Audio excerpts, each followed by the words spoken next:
अस्सलाम वालेकुम वरहमतुल्लाहि वबरकातुहू।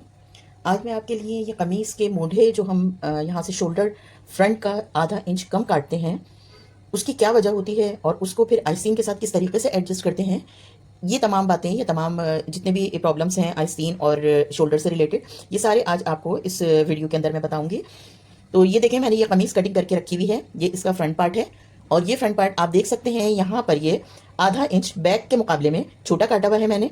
यहाँ से ये आधा इंच बड़ा है बैक का पीस, और ये जो इसके हमने आइस्तीन की गोलाई ली हुई है, ये देखिए आप, ये फ्रंट की जो है ये गहरी होती है और जो बैक की होती है वो थोड़ी सी बाहर की तरफ निकली हुई होती है। मतलब ये थी स्ट्रेट लाइन जो हमारे असल में शोल्डर की लाइन थी वो ये थी, और इससे हमने तकरीबन इतना ये बाहर बैक का पार्ट रखा और ये इतना अंदर हमने ये वाला जो है वो फ्रंट का पार्ट रखा है।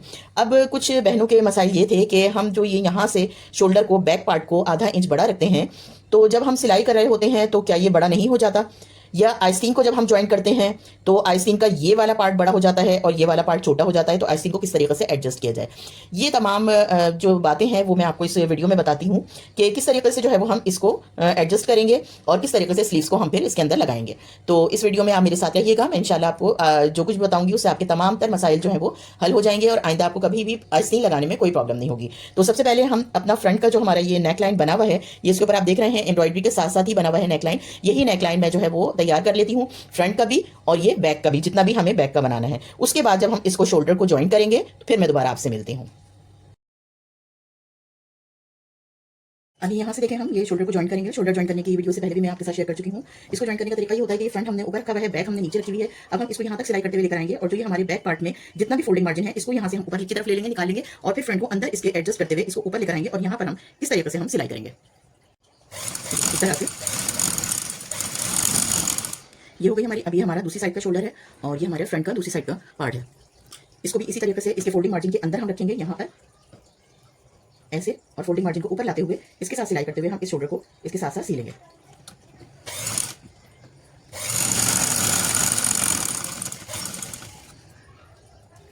ये देखिए इस तरीके से। अब यहाँ से हम ये इसका कट लगा देंगे, जितना भी एक्स्ट्रा हमारा ये फैब्रिक है उस पर हम ये कट लगा देंगे और इसको हम इस तरीके से पलट लेंगे। ये देखिए आप, ये पलट लेंगे हम कितनी सफाई के साथ, हमारा ये बैक पार्ट जो है वो इसके साथ ज्वाइन हो गया है। उसके बाद मैं आपको बताती हूँ कि हम स्लीव्स को अब किस तरीके से एडजस्ट करेंगे। ये देखें, हमने इसके ये कंधे जो है यहाँ से जोड़ दिए हैं और पीछे का गला भी बना लिया हमने, और जब हमने इसकी प्रेस लगाई है तो आप ये देख सकते हैं कि जो ये आधा इंच हमने ज़्यादा लिया था उसको हमने फ्रंट साइड पर लेकर और फिर प्रेस की है। यानी बैक साइड का, ये बैक साइड है, ये बैक साइड का आधा इंच जो हमने एक्स्ट्रा लिया था उसको हमने फ्रंट साइड पर लिया और फिर हमने प्रेस लगाई है। इस तरीके से ये जो आधा इंच हमने एक्स्ट्रा लिया हुआ था वो फ्रंट साइड पर आकर कवर हो गया है। अब हम इसकी स्लीव्स को किस तरीके से जोड़ेंगे ये मैं आपको बताती हूँ। उसके लिए पहले हम इसकी यहाँ से ये साइडें वगैरह जो हैं, ये साइडें हम सीलेंगे, नीचे से दामन सीलेंगे और फिर उसके बाद हम यहाँ पर स्लीव लगाएंगे। तो जब मैं स्लीव लगाऊंगी तो फिर मैं आपको दिखाती हूँ कि स्लीव अब इसमें किस तरीके से लगेगी। क्या स्लीव इस जगह पर उसका सेंटर आएगा या इस जगह पर सेंटर आएगा, ये मैं आपको बताती हूँ। ठीक है, चलिए फिर मिलते हैं हम स्लीव्स लगाते हुए। अब ये देखें आप, ये हमने यहाँ से जो है वो सिलाई कर ली है, अपनी जो फिटिंग की हमारी सिलाई थी ये वो हो गई है और हमारा मोढ़ा जो है ये गुलाई में तैयार हो गया है। ये हमारी स्लीव तैयार हो गई है, यहाँ पर ये स्लीव का भी मैंने ये यहाँ से बंद कर लिया है और इसको अब हमने इसके अंदर फिट करना है। पहले हम इसके स्लीव के सेंटर पर कट लगा लेंगे। ये देखिए मैंने ये इस तरीके से ये कट लगा लिया है। ये कट जो है हमारा, ये हमने जो यहाँ प्रेस के साथ यहाँ पर हमने ये स्लीव बिठाई थी गले की, इसके साथ हमें इसको ज्वाइन करना है। ये कट इसके साथ ज्वाइन होगा। मैं आपको भी दिखाती हूँ। मैं अपनी आसानी के लिए यहाँ पर स्लीव को लगाकर इस जगह पे मैं यहाँ टांका लगा लेती हूँ और फिर उसके बाद में पूरे स्लीव को गुलाई में सी लेती हूँ। उससे क्या होता है कि मुझे ये आसानी रहती है कि मेरे जो आइस्तीन की क्रीज है वो यहीं आकर बैठेगी। अगर हम टांका वगैरह नहीं लगाते तो जरा से होता है कि आगे पीछे हो जाती है सिलाई हमारी, लेकिन अगर हम यहाँ पर टांका लगा लेंगे तो हमारी आइस्तीन की जो क्रीज है वो इसी जगह आकर बैठेगी। मैं आपको दिखाती हूँ कि हम टांका यहाँ पर कैसे लगाएंगे। ये देखिए आप, ये हमारा कट है। ये जरा सा जो है वो स्लीव्स की कटिंग में थोड़ा सा प्रॉब्लम हो गई थी तो ये यहाँ पर कट लग गया है, लेकिन हमारा जो क्रीज का कट है वो ये वाला है। इस वाले कट को, ये हमारी क्रीज आ रही है कंधे की, शोल्डर की, यहाँ पर रखकर हम और यहाँ पर हम एक टांका लगा लेंगे। उससे ये होगा कि हमारी क्रीज बिल्कुल एग्जैक्ट इसी जगह पर बैठेगी जहाँ पर हमारी शोल्डर की क्रीज बैठेगी। ये देखिए इस तरीके से हमने ये 2-4 टांके लगाकर और स्लीव्स को यहाँ पर फिक्स कर दिया है इस तरह से।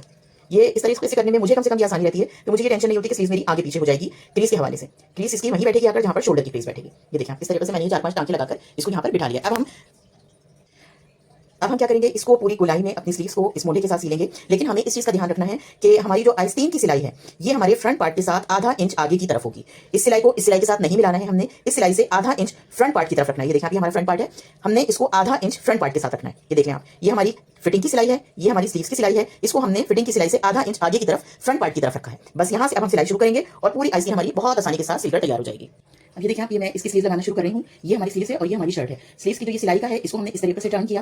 पहले हम इसको यहाँ पर बिठा लेंगे, ये अब यहाँ पर ये बैठ गया। अब हमने जो ये हमारी नीचे की फिटिंग की सिलाई का जितना एक्स्ट्रा मार्जिन है, इसको भी हम इस तरीके से फोल्ड करके नीचे की तरफ बिठा देंगे। और फिर उसके बाद आराम के साथ ना हमें स्लीव्स को खींचना है और ना हमें अपनी शर्ट को खींचना है। आराम आराम से इस तरीके से हम इसकी सिलाई लगाते हुए चले जाएंगे। ये देखिए आप, ये बिल्कुल परफेक्ट आइसक्रीम जो है इसके अंदर बैठेगी। बिल्कुल आराम आराम से हमने इसको लगाना है। दोनों पार्ट में से किसी को भी नहीं खींचना है, ना स्लीव्स को और ना शर्ट को।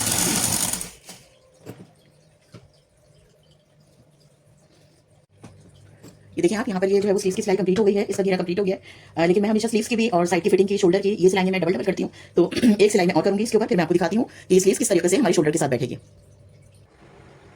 ये देखें, ये हमारी शर्ट जो है वो सिलकर तैयार हो गई है। स्लीव्स इसमें लग गई हैं और जैसे कि मैंने आपको बताया था कि ये आधा इंच जो हमने ज़्यादा लिया था बैक साइड का, उसको हम फ्रंट साइड पे रखेंगे। और जो ये हमारी क्रीज की लाइन है, ये क्रीज की लाइन बनी है, वहीं से ही हम अपनी स्लीव्स को अटैच करेंगे। और स्लीव्स की जो क्रीज है वो इस पर आएगी, यहाँ नहीं आएगी, यहाँ पर आएगी। इससे ये होगा कि कमीज़ जो है जो पीछे की तरफ जाती है पहनने के बाद, वो नहीं होगी। गला आपका बिल्कुल फिट गले में बैठेगा और कमीज़ में यहाँ पर किसी किस्म का कोई झोल नहीं आएगा। तो इस तरीके से आप करके देखिएगा, इंशाल्लाह ताला ये वीडियो जो है वो आपके लिए कारआमद होगी। और शोल्डर और स्लीव से रिलेटेड जो भी आपके मसाइल हैं वो यकीनन इस वीडियो के बाद सॉल्व हो चुके होंगे। तो चलें फिर मिलते हैं इंशाल्लाह किसी और नई वीडियो के साथ। तब तक के लिए अल्लाह हाफिज़।